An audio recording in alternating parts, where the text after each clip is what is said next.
Cours numéro 9. Bismillah ar-Rahman ar-Rahim. Alhamdulillah wassalat wassalam ala rasulillah. Amma ba'd. On continue avec le hadith numéro 18.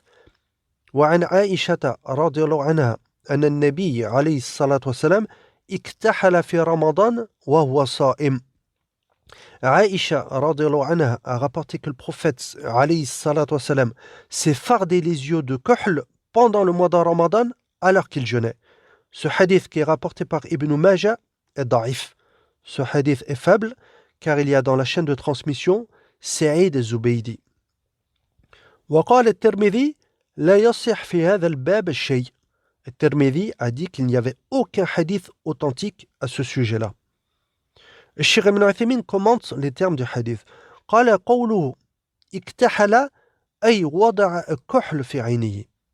اكتحل, c'est le fait de mettre du kohl dans les yeux. On a pour habitude d'entendre kohl, mais en fait c'est kohl avec une damma sur le kaf. Kohl. Donc c'est le fait de se farder les yeux de kohl. Donc le prophète s'est fardé les yeux de kohl pendant le mois de Ramadan alors qu'il jeûnait. On tire de ce hadith, comme l'a cité Cheikh Ibn Uthaymin, jawaz al-iktihal lis-sa'im. Il est permis à celui qui jeûne de mettre du kohl dans les yeux. وكذلك أن الكحل لا يفطر الصائم. Et également que cela n'invalide pas le siyam de la personne. Puisque vu qu'il est permis d'en mettre, eh bien cela indique que cela n'invalide pas le siyam. Puis le Cheikh a dit عمومه يقتضي أنه لا يفطر الصائم ولو وصل إلى حلقه. Même si le kohl parvient jusqu'à la gorge de celui qui jeûne, cela n'invalide pas le siyam, vu la généralité de la preuve. Puis le Cheikh pose cette question-là. Une personne pourrait poser cette question-là. أنتم ذهبتم تستنبطون الأحكام من حديث ضعيف. Une personne pourrait dire, vous vous êtes basé sur un hadith daif pour déduire un jugement. Donc comment se fait-il que vous utilisiez un hadith daif pour déduire un jugement? قال نعم هذا حق. Il a dit oui, cela est vrai. وأن البناء على الضعيف ضعيف. Si on se base sur des preuves qui sont da'ifa, qui sont faibles, eh bien cela n'est pas correct. Mais il a dit ولكن الأصل الجواز. Il a dit oui, mais la base est la permission. C'est-à-dire que la base dans les choses, c'est la permission. حتى يقوم دليل على المنع. Jusqu'à qu'on ait une preuve qui indique que telle chose est interdite. Donc, la base dans le kohl est que cela est permis. Il est permis de mettre du kohl pendant le mois de Ramadan. Jusqu'à qu'on ait une preuve authentique qui indique que cela est interdit. Donc, on n'a aucune preuve authentique qui indique que le fait de mettre du kohl est interdit pendant qu'on jeûne. Donc on n'a aucune preuve interdisant cela. Donc on reste sur la base qui est la permission. Donc ici, même si le hadith est daif, on a la base qui est la permission et on n'a aucune preuve authentique qui vient nous faire sortir de cette permission-là. Donc il est permis de mettre du kohl pendant qu'on jeûne et cela n'invalide pas le siyam. On n'a aucune preuve qui indique cela. قال فنقول لكل من ادعى أن هذا مفطر عليك الدليل. Et toute personne qui prétend que cela invalide le siyam, eh bien, on lui dit de rapporter la preuve. On lui dit de ramener une preuve. S'il a une preuve, eh bien, on va l'accepter. Mais il n'y a aucune preuve qui indique cela. قال لأن هذه عبادة. Car cela est une ibada. C'est un acte d'adoration. Puis le Cheikh a dit إذن ليس أكلا ولا شربا ولا بمعنى الأكل والشرب. Donc il a dit que le kohl, le fait d'utiliser du kohl, ne consiste pas à se nourrir, ni à boire de la boisson. Ce n'est ni de la nourriture, ni de la boisson. ولا بمعنى الأكل والشرب. Ni une chose qui va dans ce sens-là. ويقول شيخ الإسلام ابن تيمية رحمه الله تعالى إنه ليس هناك دليل على أن مناة الحكم هو وصول الشيء إلى الجوف أو الحلق. Cheikh l'Islam Ibn Taymiyyah a dit quelque chose de très important. Il a dit qu'on n'a aucune preuve authentique qui indique que le critère pour invalider le siyam est que la chose parvienne jusqu'à la gorge. On n'a aucune preuve qui indique que le critère est que la chose parvienne jusqu'à la gorge. Ce n'est pas le critère qui permet de définir que telle chose invalide le siyam. قال إنما منة الحكم أن يصل إلى المعدة. Donc c'est si la chose parvient jusqu'à la ma'ida. La ma'ida, c'est l'estomac. Donc si la chose parvient jusqu'à l'estomac, شيء يستحيل دما يتغذى به الإنسان فيكون أكلا وشربا. Donc si une chose parvient jusqu'à l'estomac et que cette chose-là nourrit le corps, que ce soit de la nourriture ou de la boisson, eh bien dans ce cas-là, cela invalide le siyam. Donc le critère principal n'est pas que la chose parvienne jusqu'à la gorge. Il se peut que certaines choses parviennent jusqu'à la gorge, mais n'invalident pas le siyam. Et le critère est que la chose parvienne jusqu'à le ma'ida, jusqu'au ventre, jusqu'à l'estomac, et que cela nourrisse le corps, que ce soit de la nourriture, de la boisson ou autre. Donc on va donner un exemple. Par exemple, la fumée. Il se peut qu'on inhale de la fumée, on avale de la fumée. Par exemple, si on allume du bakhor, de l'encens. Est-ce que cela va parvenir jusqu'à la gorge? La réponse oui. Est-ce que cela invalide le siyam? La réponse non. Donc la fumée parvient jusqu'à la gorge, mais cela n'invalide pas le siyam. Donc le critère n'est pas que la chose parvienne jusqu'à la gorge. Ce n'est pas tout ce qui parvient jusqu'à la gorge qui invalide le siyam. Donc voilà une faïda très importante de Cheikh l'Islam Ibn Taymiyyah, rahmatullah alayh. Puis Cheikh Ibn Uthaymin dit فإن قلت قد روى أبو داود أن النبي عليه الصلاة والسلام قال في الإثمد. Une personne pourrait dire que l'imam Abu Daoud a rapporté que le prophète alayhi الصلاة والسلام a dit concernant el-ithmid. El-ithmid, c'est la pierre à partir de laquelle on obtient du kohl. C'est une pierre qu'on écrase et à partir de laquelle on obtient le kohl. Donc le prophète a dit concernant el-ithmid, liyattaqi as-sa'im.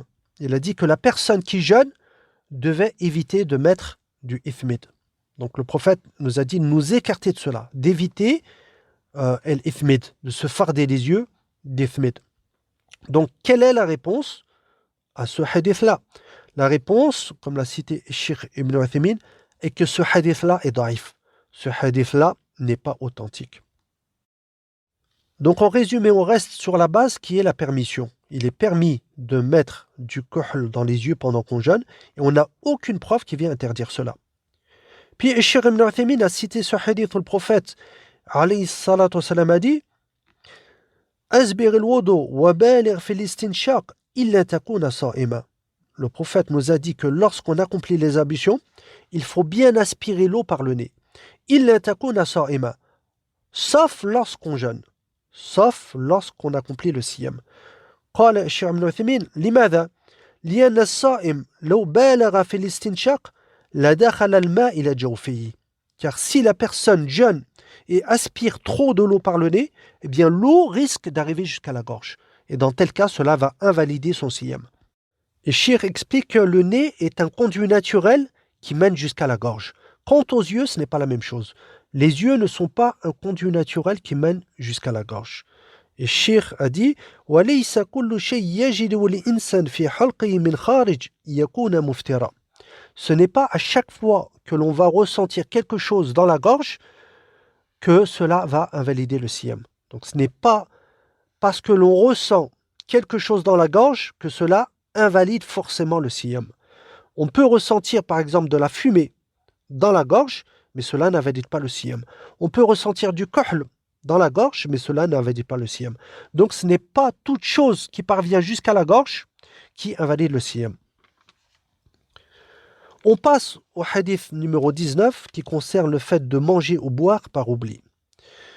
وعن أبي هريرة رضي الله عنه قال قال رسول الله صلى الله عليه وسلم من نسي وهو صائم فأكل أو شرب فليتم صومه فإنما أطعمه الله وسقاه متفق عليه.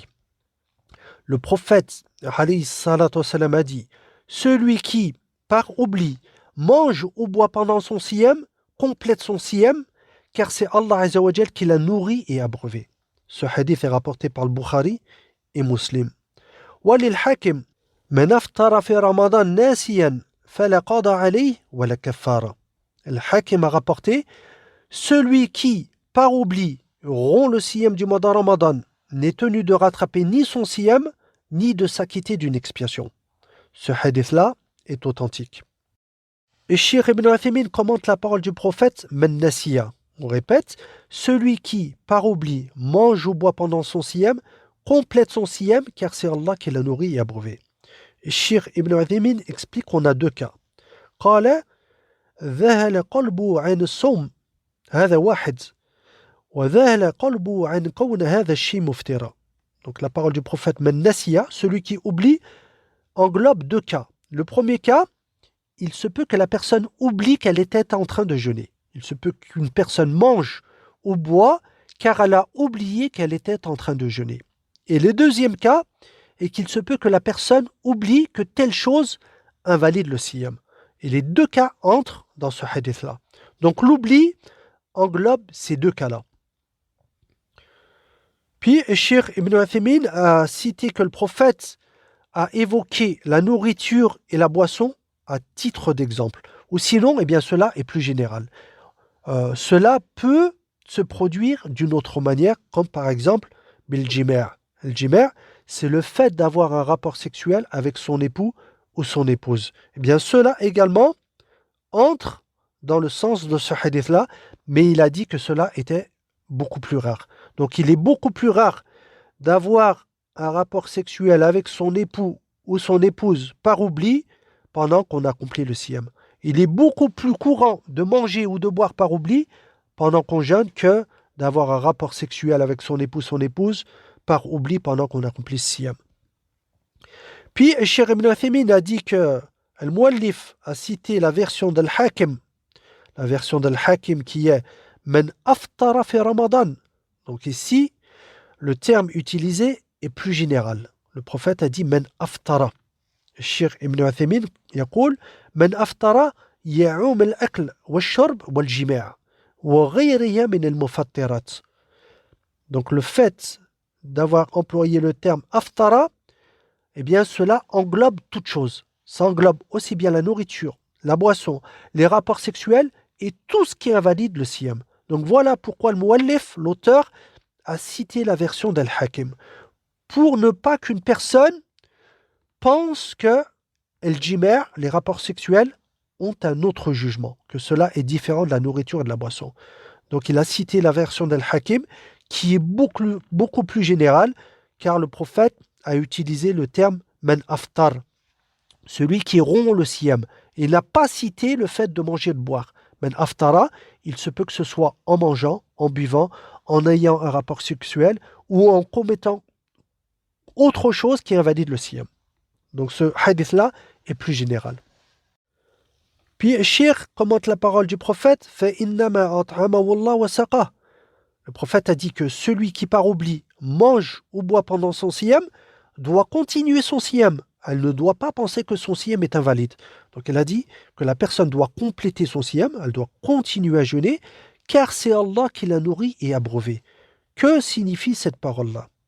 Cheikh Ibn Uthaymin explique, يعني هو ما تعمد أن يفسد الصوم بالأكل والشرب فإذا يكون الله عز وجل قد أطعمه وسقاه.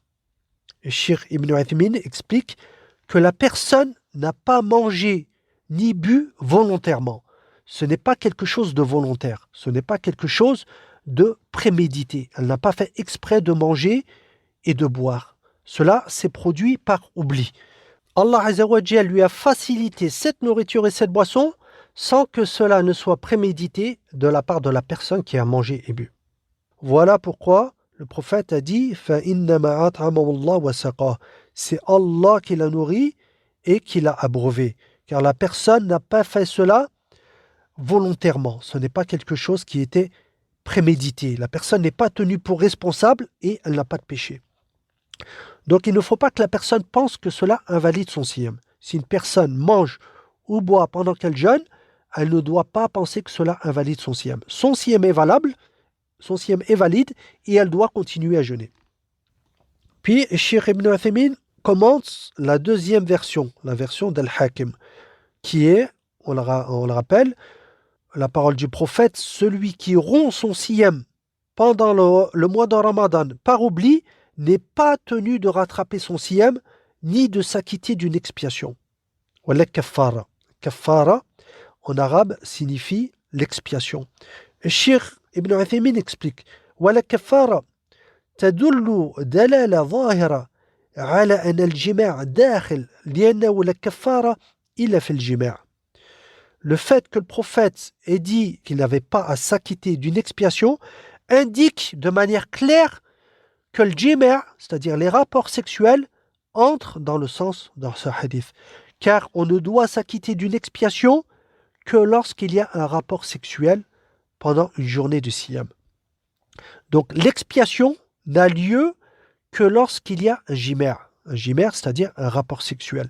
Donc ce hadith indique clairement que le jima', les rapports sexuels, entrent dans le sens de ce hadith-là, car il n'y a d'expiation qu'en cas de jima', qu'en cas de rapport sexuel, et il n'y a pas d'expiation lorsqu'on mange ou boit par oubli. Lorsqu'on mange ou boit par oubli, on ne doit pas s'acquitter d'une expiation. On ne doit pas nourrir de pauvres, par exemple. On ne doit pas s'acquitter d'expiation. Et ce hadith indique également qu'on ne doit pas rattraper de jours. Donc le prophète a dit فَلَا قَضَى عَلَيْهِ وَلَا كَفَّارَ. Donc en résumé, celui qui rompt son siyam pendant le mois de Ramadan par oubli n'a ni à rattraper ce jour-là, ni à s'acquitter d'expiation. La personne doit continuer son siyam jusqu'au Maghrib et son siyam est valable. Le Cheikh Ibn Uthaymin va citer certaines fawaïd du hadith. La première est جَرِيَ النِّسْيَانَ عَلَى ابْنِ آدَمَ لِقَوْلِهِ مَنْ نَسِيَ. Ce hadith indique que la personne peut oublier, car le prophète a dit man nasiya, celui qui oublie. Donc, les gens peuvent oublier. ثانيا أن النسيان لا يقدح في الإنسان. Et le deuxième profit du hadith est que l'oubli ne rabaisse pas le rang de la personne. La personne peut oublier et cela ne rabaisse pas la personne. لماذا؟ لأنه من طبيعة الإنسان. Car l'oubli fait partie de la nature humaine. Donc l'oubli est quelque chose de naturel. L'oubli fait partie de la nature humaine. Cela ne rabaisse pas le rang de la personne. ثالثا أن ما ترتب على النسيان فلا إثم فيه. Le troisième point est que lorsqu'il y a des cas d'oubli, eh bien il n'y a pas de péché. Il n'y a pas de péché dans tout ce qui est lié à l'oubli. Et Cheikh Ibn Uthaymin va donner un exemple. Il dit par exemple que si une personne oublie des versets du Coran, est-ce qu'elle a un péché ou pas? La personne n'a pas de péché si elle a oublié des versets du Coran. Il a cité que ce qui est parvenu concernant la gravité d'oublier du verset du Coran, eh bien, cela est dans le cas où la personne se détourne du Coran.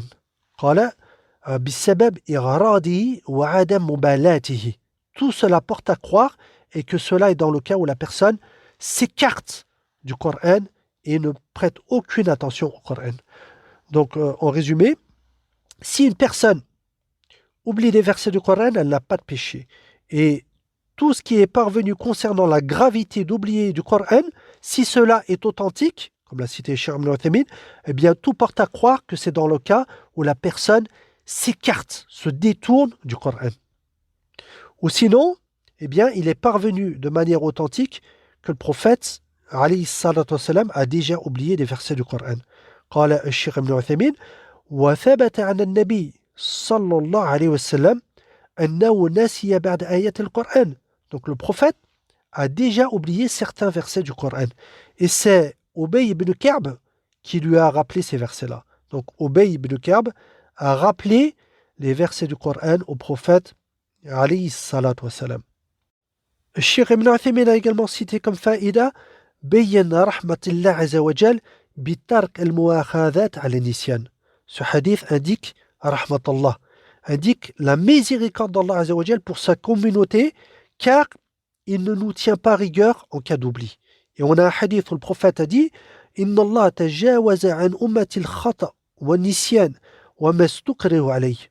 Le prophète a dit qu'Allah Azza wa Jal ne nous tient pas rigueur des choses qu'on commet par erreur, par oubli et sous la contrainte. Si on fait quelque chose par oubli, par erreur ou sous la contrainte, Allah Azza wa Jal nous pardonne. Allah ne nous en tient pas rigueur.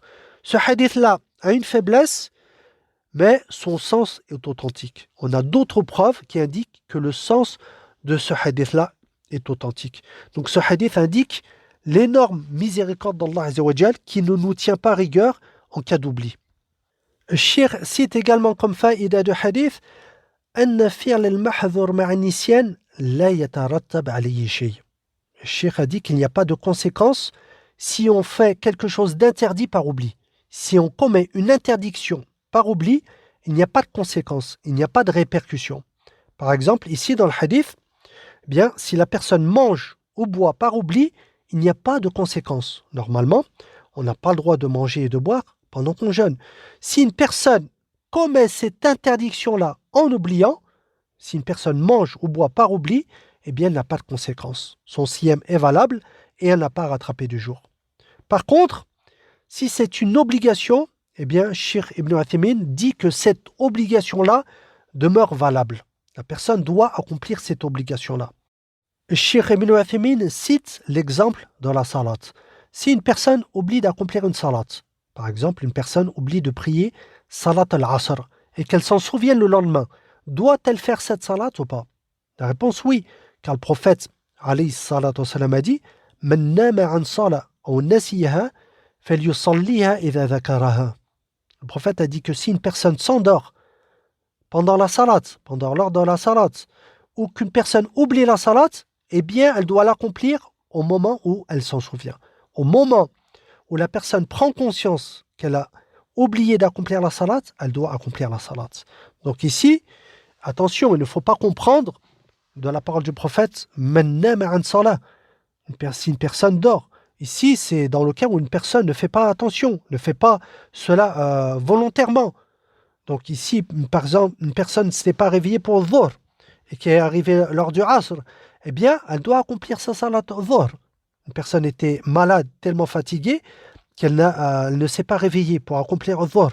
Elle doit l'accomplir au moment où elle se réveille. Il ne faut pas comprendre qu'il est permis de dormir le matin et de ne pas se réveiller pour accomplir salat al-fajr.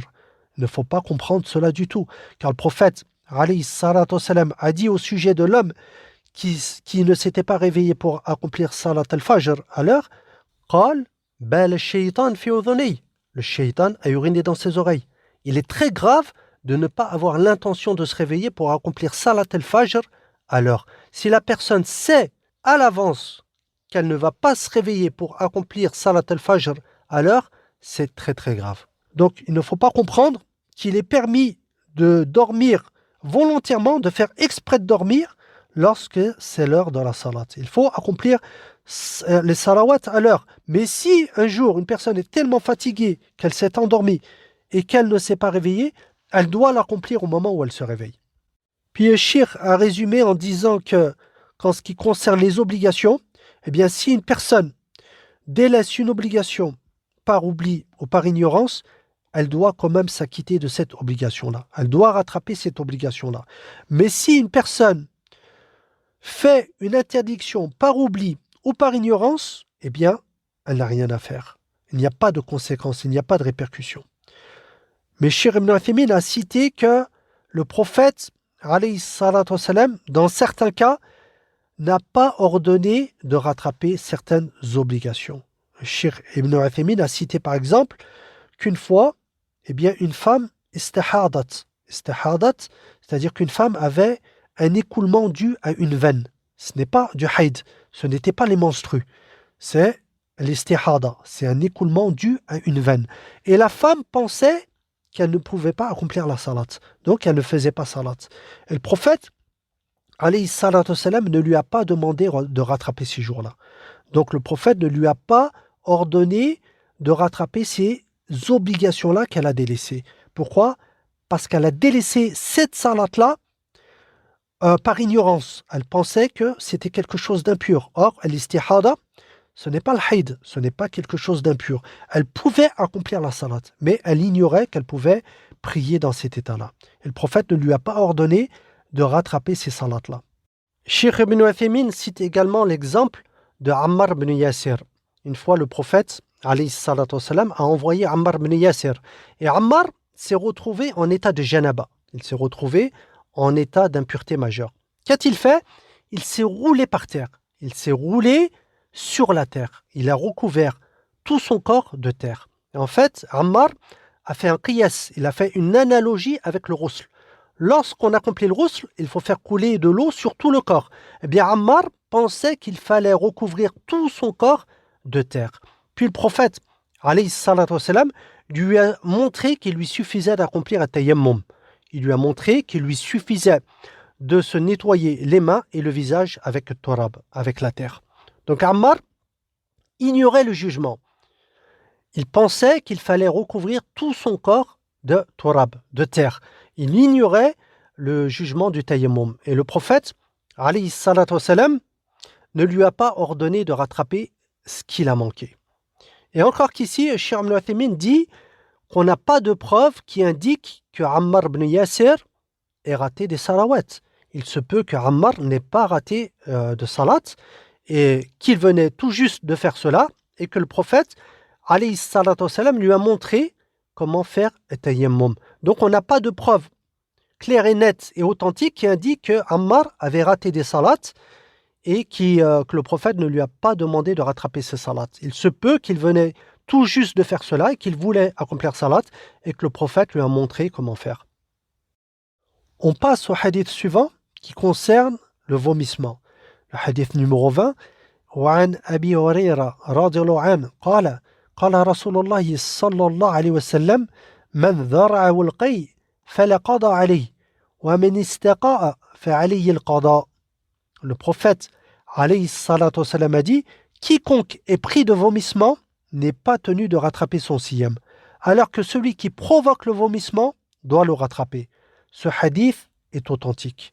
Cheikh Ibn Uthaymin commente le hadith. قال ذرعه يعني غلبه. C'est-à-dire que si la personne est prise de vomissement, elle ne fait pas exprès de vomir, elle ne provoque pas le vomissement, elle ne se fait pas vomir, elle est prise de vomissement.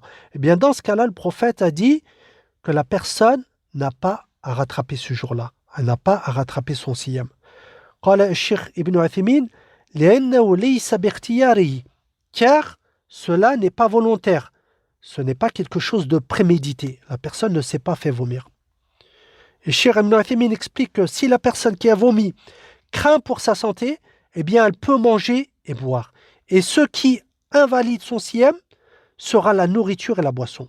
Donc si la personne s'affaiblit après avoir vomi, elle peut manger et boire si elle craint pour sa santé. Et ce qui aura invalidé son siyam sera la nourriture et la boisson et non pas le vomissement. Puis Cheikh Ibn Uthaymin explique la parole du prophète وَمَنِ اسْتَقَاءَ مَنِ اسْتَقَاءَ عَلَى وَزْنِ اسْتَفْعَلَ. Donc c'est le fait de se faire vomir, c'est le fait de provoquer le vomissement. Donc le prophète a dit que celui qui provoque le vomissement doit rattraper son siyam. Cheikh Ibn Uthaymin explique قوله فعليه القضاء. فعليه القضاء. On a la kalimate ala. Alors ala fait partie des termes qui désignent une obligation. Ala min ahruf al-wujub. C'est un harf qui fait partie des huruf qui indiquent une obligation. Et Cheikh Ibn Uthaymin explique que les termes qui indiquent l'obligation sont nombreux. Il a cité par exemple yelzam. Lorsqu'on a le terme yelzam, cela indique une obligation. Également, lorsqu'on a le terme en arabe yajib, cela indique une obligation. Également, mektoub, wa fard, wa hatm. Tous ces termes-là indiquent une obligation. Eh bien ici, ala indique une obligation. Ça fait partie de adawat al-wujub. Fa'ali al-qada, fa'zahiru wujub al-qada. Donc en apparence, ces termes-là indiquent l'obligation de rattraper le siyam. La personne qui se fait vomir doit obligatoirement rattraper ce jour de siyam. Puis Cheikh Ibn Uthaymin explique comment se produit l'istiqa. Comment est-ce que la personne peut se faire vomir? Quelles sont les façons de se faire vomir? قال الشيخ ابن عثيمين بالقول. Cela peut se produire avec des paroles. والفعل, avec des actes. والشم, en sentant des choses. والنظر, en regardant. Donc Cheikh Ibn Uthaymin a dit tout premièrement بالقول. Donc il se peut que la personne parle, dise des choses macro, répugnantes et autres, et qu'elle se mette à vomir, qu'elle se fasse vomir de cette façon-là. Wa bil fi'l, avec des actes. Par exemple, la personne peut mettre ses doigts dans sa bouche et se faire vomir. Wa sham, en sentant des choses. Par exemple, une personne va aller vers des choses qui sentent très mauvais et cela va provoquer le vomissement. Wa nadhar, également, si la personne regarde des choses très désagréables, eh bien, cela peut la faire vomir. Donc voilà les différentes manières de provoquer le vomissement. قال من استقى بأي سبب يكون فعلي القضاء. Donc quelle que soit la cause qui a provoqué le vomissement, la personne doit rattraper ce jour de siyam. Cheikh Ibn Uthaymin dit qu'on tire comme profit de ce hadith an al-istiqa mufsid lis-sawm. Le fait de provoquer le vomissement invalide le siyam, car le prophète a dit celui qui provoque le vomissement doit rattraper ce jour de siyam. ثانيا الحكمة, la sagesse de celui qui a légiféré le siyam. La sagesse est de prendre le sahur. Vous savez qu'il y a un repas pris en fin de nuit qui se nomme sahur. Donc le prophète alayhi salatu wassalam, nous a enjoint de prendre ce repas en fin de nuit pour nous aider à tenir toute la journée. Et donc, en se faisant vomir, on va à l'encontre de cette hikmah, de cette sagesse. Le prophète nous a dit d'avoir le ventre plein pour pouvoir tenir le siyam, pour pouvoir patienter jusqu'au coucher du soleil. Et ici, la personne vient et se fait vomir. Elle fait sortir ce qu'il y a dans son estomac. Donc cela va à l'encontre de la hikmah, de la sagesse prophétique. Puis le cheikh a dit, min al-fawaid, anna ma ghalaba ala al-insan min al-mahdhurat fala athar lahu. Si une personne fait quelque chose d'interdit parce que c'est plus fort qu'elle, dans ce cas-là, elle n'a pas de péché. Le cheikh Ibn Uthaymin donne l'exemple dans la salat. Pendant la salat, normalement, on n'a pas le droit de parler. Mais si une personne parle pour une certaine raison, le cheikh Ibn Uthaymin a dit par exemple, مثل سقط عليه شيء وقال أح. Par exemple, si un objet tombe de la personne. Par exemple, admettons qu'une personne prie et que son téléphone portable tombe et qu'elle pousse un petit cri, un petit bruit. Eh bien, dans ce cas-là, cela n'invalide pas sa salat. Il est interdit de parler pendant la salat, mais si cela est plus fort que la personne, si la personne fait tomber quelque chose et qu'elle pousse un petit cri, qu'elle fait un petit bruit, cela n'invalide pas sa salat. Sa salat est correcte. Également, il a cité irmad al-ayn, le fait de fermer les yeux. Donc normalement, il faut accomplir la salat les yeux ouverts. Mais si la personne ferme les yeux pour une certaine raison, bien dans ce cas-là, cela n'invalide pas sa salat. Sa salat est correcte. قال الله تعالى لا يكلف الله نفسا إلا وسعها. Puis le cheikh Ibn Uthaymin pose cette question-là. Si une personne prie et rigole, une personne prie et rit, est-ce que le fait de rire, de rigoler pendant la salat invalide la salat ou pas? Le cheikh Ibn Uthaymin a dit que les savants ont dit que le fait de rire pendant la salat invalide la salat. قالوا لأنه مناف للصلاة فهو كالحدث. Car le fait de rire va à l'encontre de la salat. Le fait de rire va à l'encontre de la concentration et de l'humilité qu'on doit avoir pendant la salat. Donc ils ont dit que le fait de rire invalide la salat.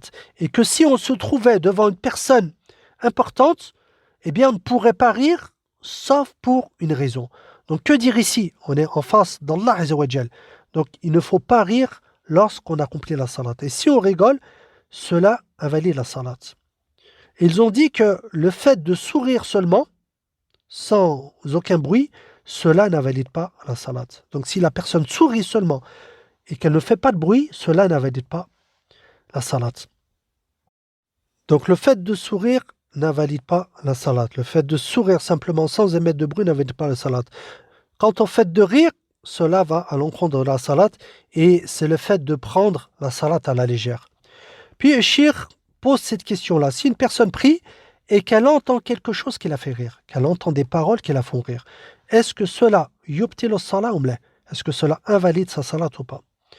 Le cheikh Ibn Uthaymin a dit que dans tous les cas, min haythu tarbiya, pour éduquer la personne, eh bien la personne doit recommencer sa salat. Pourquoi? Pour que la personne ne recommence pas, pour que la personne ne rigole pas une autre fois pendant la salat. Donc pour éduquer la personne, dans tous les cas, la personne doit recommencer sa salat. Donc la salat est quelque chose de sérieux. Il ne faut pas la prendre à la légère, il ne faut pas rigoler et rire lorsqu'on accomplit la salat. Donc voilà, pour ce hadith-là qui indique que si la personne est prise de vomissement, elle n'est pas tenue de rattraper son siyam.